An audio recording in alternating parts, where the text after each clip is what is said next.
नमस्कार, आप देख रहे हैं डीएन न्यूज पर चर्चा है। मैं हाजिर हूं शकील साजिद। छत्तीसगढ़ हाईकोर्ट ने हाल ही में एक अहम फैसला दिया जो दिलचस्प है। बिलासपुर की एक महिला और उसके पति का दोनों की शादी कुछ वक्त पहले हुई थी, लेकिन शादी में रिश्तों की खटास, दोनों ने सोचा कि अलग होना ही सही और आपसी सहमति से परिवार न्यायालय में तलाक की याचिका दायर की। कोर्ट ने तलाक की डिक्री पारित कर दी। तलाक के बाद पति पत्नी फिर मिलने लगे और उनके रिश्तों में धीरे धीरे सुधार आ गया। उन्होंने एक साथ शादी की सालगिरह मनाई, एक साथ घूमने का प्लान किया, होटल बुक किया। इतने अच्छे बदलाव के बाद महिला ने सोचा कि तलाक की डिक्री रद्द हो सकती है और हाईकोर्ट में याचिका दायर कर दी। याचिका में उसने कहा कि अब हमारा रिश्ता सामान्य है, हम फिर साथ रहना चाहते हैं। दोनों ने अपने व्यवहार से साबित भी किया कि रिश्तों में सुधार है, लेकिन हाई कोर्ट ने याचिका खारिज कर दी। Division bench justice Rajni Dubey और जस्टिस अमितेंद्र किशोर ने कहा कि कानून भावनाओं से नहीं चलता। अगर पति पत्नी की सहमति से तलाक हो गया है और फैमिली कोर्ट ने तलाक की डिग्री पारित कर दी तो अब इसे रद्द नहीं किया जा सकता। अदालत ने यह भी स्पष्ट किया, चाहे बाद में रिश्ते में सुधार हो जाए या पति पत्नी फिर साथ रहना चाहें, कानून में प्रक्रियाएं और नियम की अहमियत सबसे ऊपर है। फैसले से साफ है कि आपसी सहमति के तलाक के मामले में फैसला अंतिम माना जाएगा।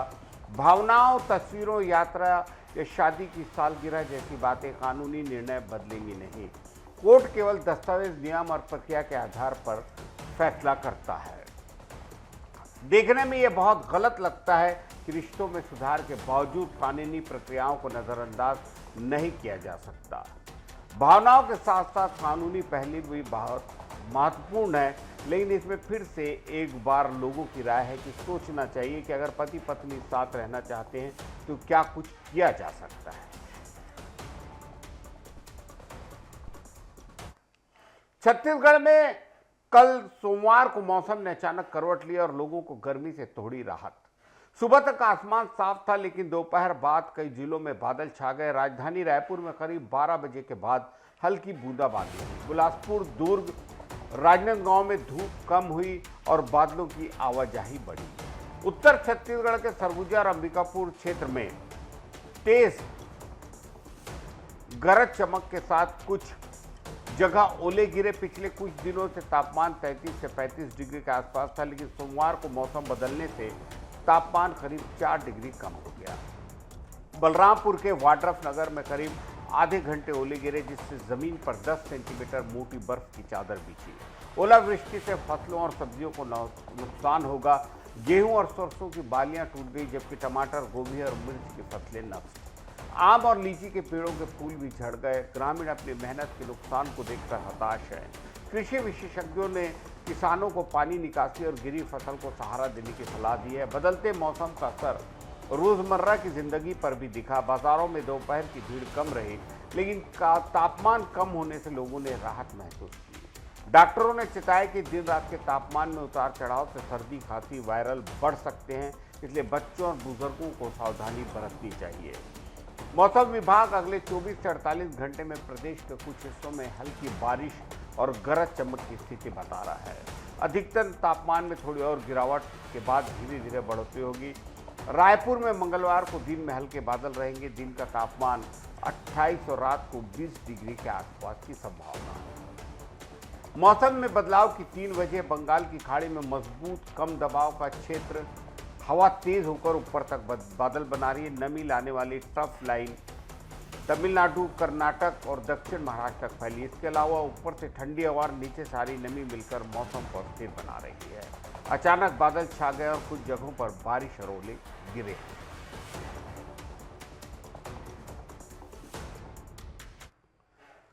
सुप्रीम कोर्ट ने एक और शानदार निर्णय दिया है। त्योहारों और स्कूल की छुट्टियों के दौरान हवाई टिकटों के बढ़ते दामों को लेकर गंभीर चिंता।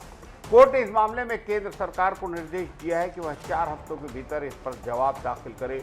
जस्टिस विक्रम नाथ और जस्टिस संदीप मेहता की बेंच ने सुनवाई के दौरान कहा कि एयरलाइन कंपनियों द्वारा मनमाने तरीके से टिकटों के दाम बढ़ाना आम लोगों के लिए परेशानी और आर्थिक बोझ का सबब बन रहा। केंद्र सरकार ने कोर्ट में बताया कि इस मामले को उच्च स्तर पर देखा जा रहा है और जवाब दाखिल करने के थोड़ा और वक्त चाहिए। याचिका में आरोप की एयरलाइन कंपनियां डायनामिक किराए के नाम पर यात्रियों से मनमाना पैसा वसूल रही हैं। याचिकाकर्ता का कहना है कि हवाई यात्रा आज लोगों के लिए एक बुनियादी सेवा बन चुकी है, लेकिन महंगे टिकट इनसे आम लोगों के लिए कठिन और नामुमकिन बना रहे हैं। याचिका में हवाई सेवा एसेंशियल सर्विसेज मेंटेनेंस एक्ट के दायरे में आती है, लेकिन डायनेमिक किराए के कारण यह सेवा आम जनता के लिए महंगी साबित हो रही है। इस मामले की अगली सुनवाई 23 मार्च को होगी। त्योहारी सीजन और छुट्टियों के दौरान एयरलाइन कंपनियां अक्सर टिकट के दाम बढ़ा देती है। दीपावली, होली, छठ पूजा, दुर्गा पूजा जैसे वक्त में टिकटों की कीमतें अचानक हजारों में बढ़ती है। लोग घर जाने के लिए मजबूरन महंगे टिकट खरीदने मजबूर होते हैं। यही नहीं, प्राकृतिक आपदा या अचानक मांग बढ़ने पर भी एयरलाइंस इसे आपदा में अवसर की तरह देखती है। अब होली का त्यौहार आने वाला है और कुछ महीनों में बच्चों की स्कूल की छुट्टियां। ऐसे वक्त में टिकट के बढ़ते दाम आम लोगों की यात्रा को और मुश्किल बना रहे हैं। सुप्रीम कोर्ट ने कहा कि इस तरह की मनमानी बढ़ोतरी पर नजर रखना जरूरी है। सरकार को कड़े कदम उठाने चाहिए ताकि आम लोगों को ज्यादा महंगी टिकटों की वजह से परेशानी ना हो। कोर्ट की फिक्र इस बात को लेकर कि हवाई यात्रा जीवन की जरूरी सेवा बन चुकी है। इसकी लागत को जनता के लिए काबू में रखना बेहद अहम और जरूरी है। आजकल जेन जी के बीच एक नया ट्रेंड बहुत पॉपुलर हो गया है। अब लोग जगहों और चीजों के नाम लंबा बोलने की बजाय छोटा करके बोलते हैं। इससे बातचीत जल्दी, हल्की और मजेदार लगती है।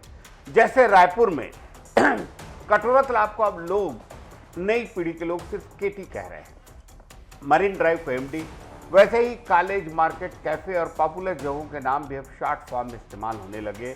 ये सिर्फ टाइम बचाने के लिए नहीं, बल्कि इसमें एक तरह का कूल और सोशल मीडिया वाला टच भी है। इंस्टाग्राम, ट्विटर और व्हाट्सएप पर यूआई इसे खूब इस्तेमाल कर रहे हैं। जैसे ग्रुप चैट में कोई बोले चलो एमडी चलते हैं, तो सबको तुरंत समझ में आ जाता है कि रायपुर में मरीन ड्राइव की बात हो रही है। और जब कोई केटी कहता है तो सबको कटोरा तालाब याद आ जाता है। छोटे नाम अब एक तरह के इनसाइड जोक और कम्युनिटी वाली वाइब भी बनाते हैं। असल में ये ट्रेंड सिर्फ नाम छोटा करने तक नहीं, ये दिखाता है कि हमारी भाषा कितनी जल्दी बदल रही है।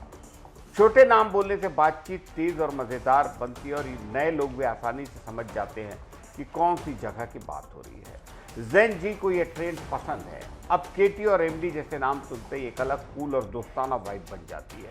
आप कह सकते हैं भाषा सिर्फ बोलने का तरीका नहीं, बल्कि एक तरह का स्टाइल और पहचान भी बन गया है।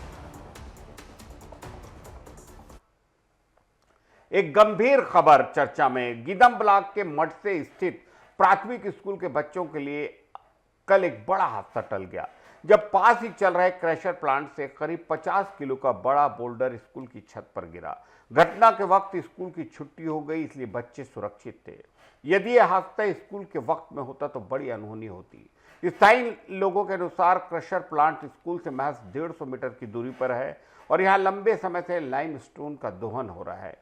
लेकिन ब्लास्टिंग करने से पहले किसी को कोई सूचना नहीं देते, न ही मुनादी करवाई जाती है। नियमों के अनुसार रिहायशी इलाके में ब्लास्टिंग से पहले सूचना देना जरूरी, लेकिन क्रशर संचालक अनदेखी कर रहा है।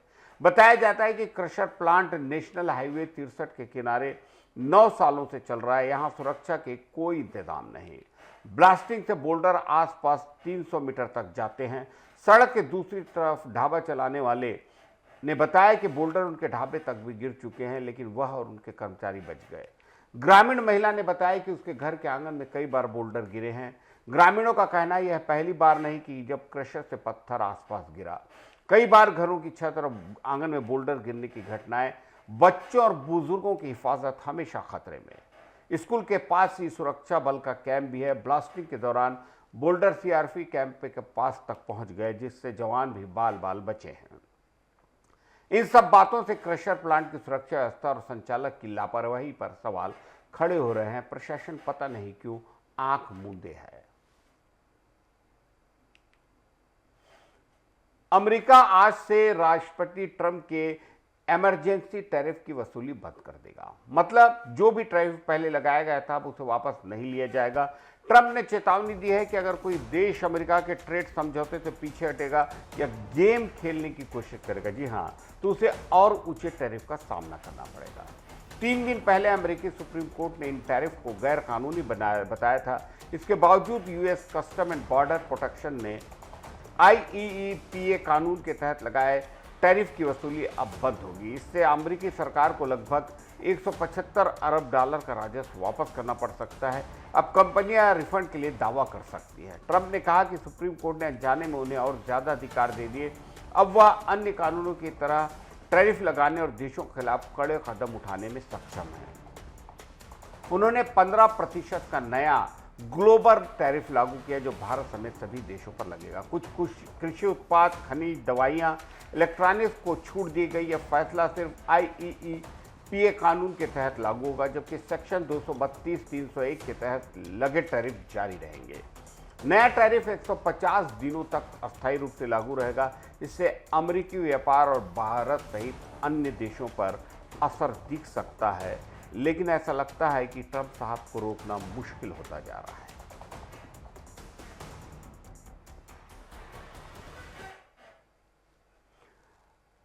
चर्चा में आज इतना ही। शकील साजिद को इजाजत दीजिए। नमस्कार।